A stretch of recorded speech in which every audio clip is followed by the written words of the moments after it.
Welcome, this is Sananda. Why not? A very short question. And it's not really that question that we're answering. After all, if you ask of yourself why not, then depending on what you're asking that question about, there can be so many different answers, ranging from why not? It's a brilliant idea. Or why not? That sounds a terrible idea. So it's not those kind of answers that we're exploring. It's more the nature of the question itself, what it's doing, what it is for you, what it does for you, how you use it, how you might evolve it.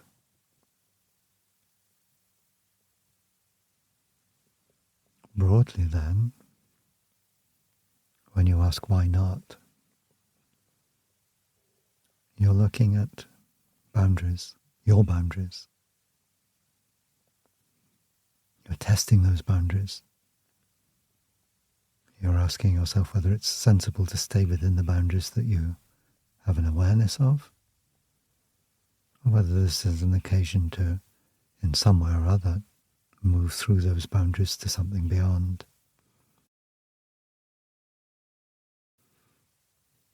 So this model then is you existing here on Earth.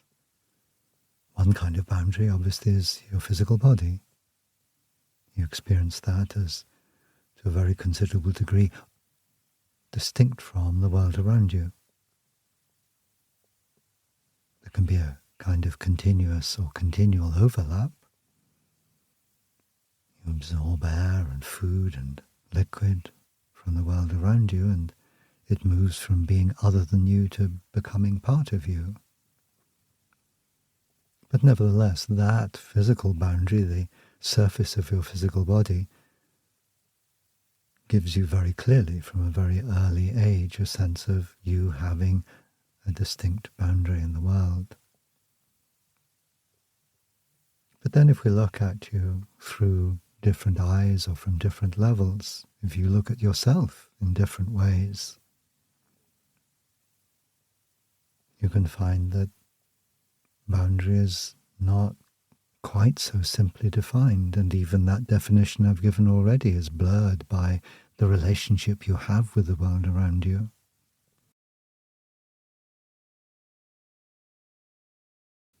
If we take a simple but very beautiful aspect of what it is to be human, your imagination, we might say that your imagination knows no boundaries. Or you might like to think that that is true, though in fact you're probably going to find, as best you can tell, that it feels to you that there are probably states and places and ways of exploring the universe that are currently beyond the limits of your imagination. Nevertheless, your imagination has a very considerable reach. And so when you ask of yourself why not, and you're looking at what you might imagine, that movement beyond the boundary of your imagination or the exploration of that as a possibility can already take you a long way out from your immediate sense of being a physical human being on planet Earth. If we bring it back to a more local sense of your presence, if we consider the influence of your energy, for example, your physical energy to begin with, then your physical energy has an impact well beyond the immediate reach of your limbs. You can project energy through all sorts of mechanisms, all sorts of mediums, very far from this immediate physical presence. Your emotions can travel around the world in a split second and come back to you within the compass of that same second.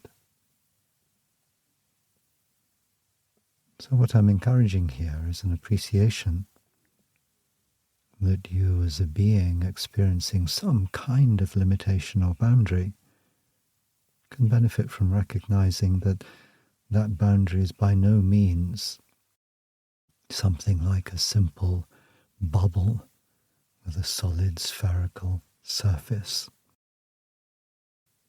but actually is in a state of flux, and that different aspects of your energy or who you experience yourself as being can have very different kinds of reach, very different kinds of flow, of motion, very different kinds of ways of being in relationship to the world around you.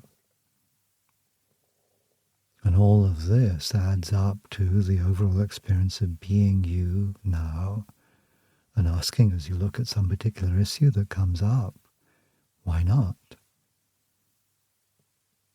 And you asking that question then yes, looking at those boundaries, but know that those boundaries are not, as I've said, simply defined. In saying this, I'm encouraging something else. I'm encouraging a recognition that you are in a state of flux, you are in a state of change, that you are not who you were a moment ago.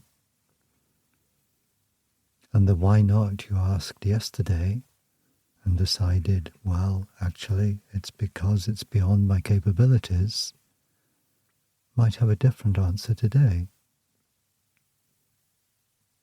Here we move to looking at this question in a slightly different way. So far I'm using it in a familiar sense of a literal question that you ask yourself, using those two simple words. Why not? 6 letters in all, question mark at the end. A familiar element of thought patterns.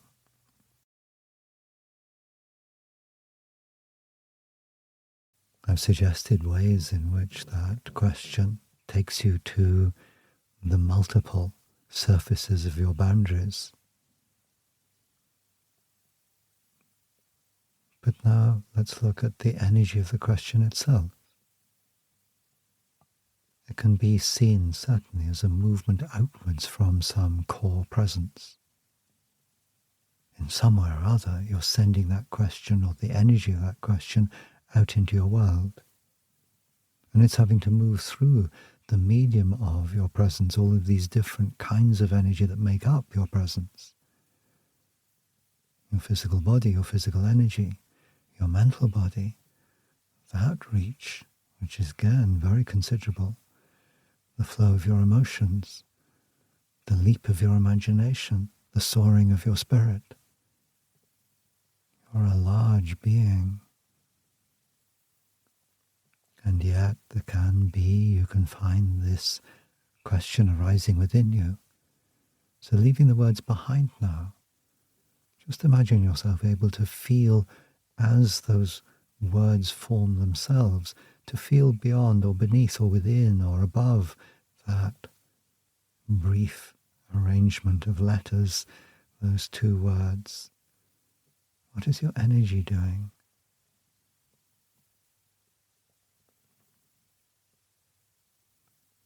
At core, because it can manifest in lots of different ways, let it be for you that the energy of that question is beautiful, it's expansive, it's you growing, it's you exploring how you can grow, it's you, if we now bring in an element of time, it's you in this moment, inquiring what might open up from this moment, what new moment might come into being, what is my relationship with the new moment, what energy do I choose to send into that new moment.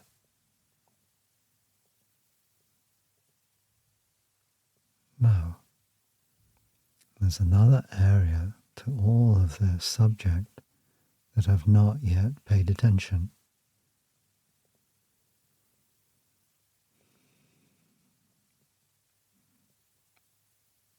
So far I've spoken of you as an individual presence, for all that your relationship with the world around you is complex, subtle, and to some degree blurred. But of course, you experience yourself in a context. You are not birthed into this world. like some miraculous apparition. Your appearance in the world is indeed miraculous in many ways.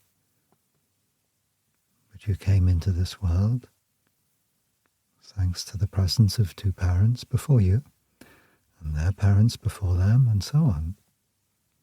So you come into a humanity that is rich in context, rich in history. And you do not emerge solo with the single unit of your family either. Almost certainly you've been part of a very considerable network of acquaintance, of connection. You've interacted within the context of a society. And so very often when that question arises for you, what you're asking is not so much about your own limitations as such, but more about limitations that you have adopted, that you've taken on board at some point. The limitations of an agreed consensus. We as humans cannot do these kind of things, or should not do these kind of things, however much we might wish to. It is not possible. This, you may be told by the society in which you grow up, is beyond the realms of what we are capable of in this age. It is not possible to live in a world without war, for instance, however much we might wish to. And you, little child, hearing this, may have said inside yourself, why not? And so at that point, and very, very often as you move through life, not only in childhood, what is happening is not so much that you're exploring, moving beyond your own natural boundaries, but you're questioning the boundaries you have adopted, that you've taken on board. That word natural, as you heard, gave me pause, because here too, the apparent distinction between you as an individual and the society in which you grow up, the family in which you grow up, that apparent distinction is less definite than you might imagine. And so the natural state of being is in many ways just you as you find yourself in this moment. That's natural to you just now. Nevertheless, there can be a sense that there is some free state of being that belongs more in the areas that I was speaking of earlier, this sense of your energy field having many different layers and levels and modes, but being free to expand in whatever way or whatever degree you find to be natural for you. And then I bring in this other element that has a profound effect on your energy field as an individual human being, almost certainly. Because part of the purpose in coming into this life is to share these ways of understanding the world, to take on the ideas of other people, to try them out for size. And so now we come to a very valuable, immensely precious function of that question, why not? It's you checking out whether what you have adopted from the world around you and taken on, and perhaps even considered for a while to be part of you, actually is. Is this a true boundary for the being that I am? Or is something else happening here? Am I allowing myself to be contained by notions that are not fundamentally mine? And it's perhaps this function of the question, or the energy of why not, that is at this time most useful to you.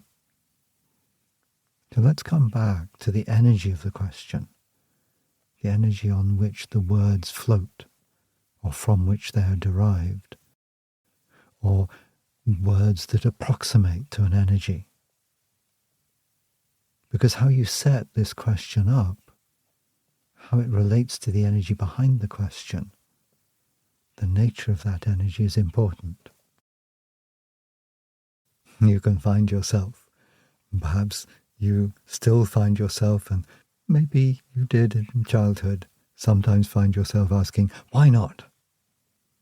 In an oppositional mode. You're fighting against a constraint that you do not approve of. Why not? I want to do it. I want to do it now. That can be there. In the kind of explorations I'm talking about, it's really helpful to let your energy move to a different kind of mode where it's not bunching itself up to punch its way out beyond the boundary, whatever boundary it is that you're noticing. Instead, it's in a state of flow, and a particular kind of flow.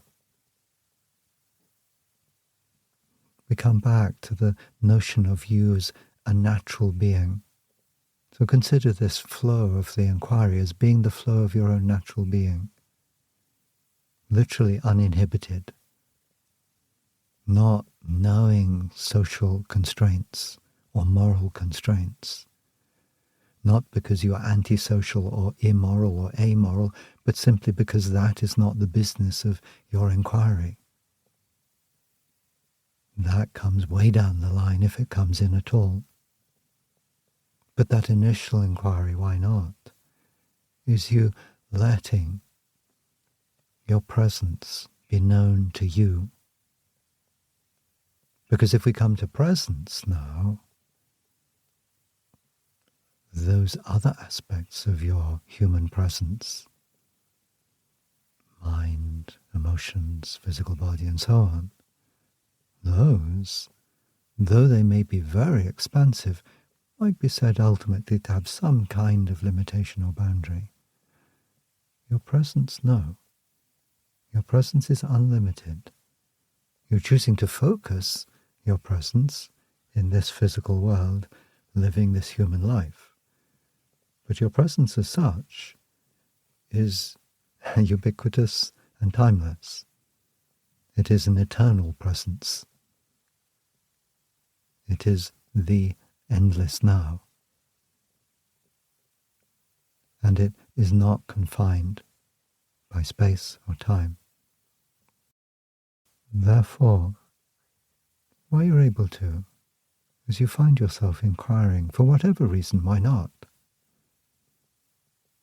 Look for the energy that has brought that question into your mind, and allow the energy to be the energy of presence, the beautiful, undulating, limitless energy of your presence flowing into the vastness of all that is,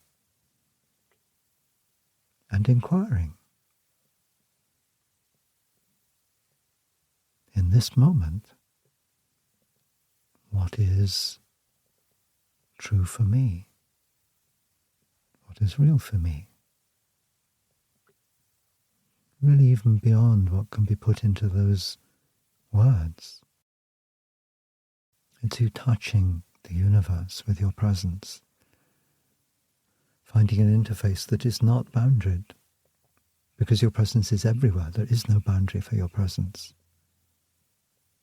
And so it's that sense of touching all that is with all that your presence is that brings you the answer to that question.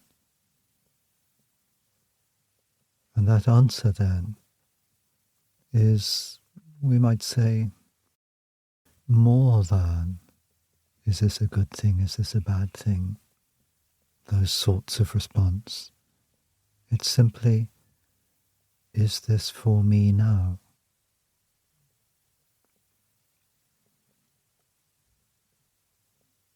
And in that way, you're not only answering a specific question, you're also developing in the way that you are already developing. You're evolving in the direction of knowing yourself more and more fully as the presence you are, and trusting the wholeness of that presence to guide you.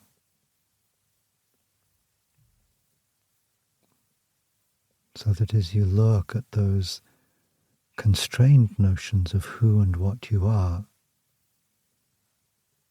some of which you may have invented yourself, other of which you've borrowed from other people and adopted as your own, let that energy not smash through those, not leap over them, but simply flow through, beyond.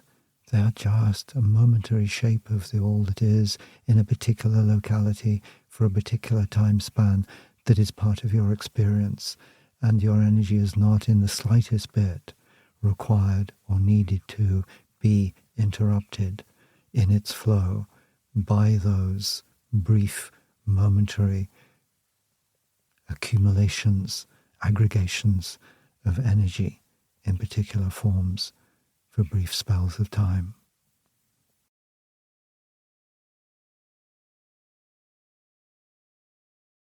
Enjoy. Thank you for listening.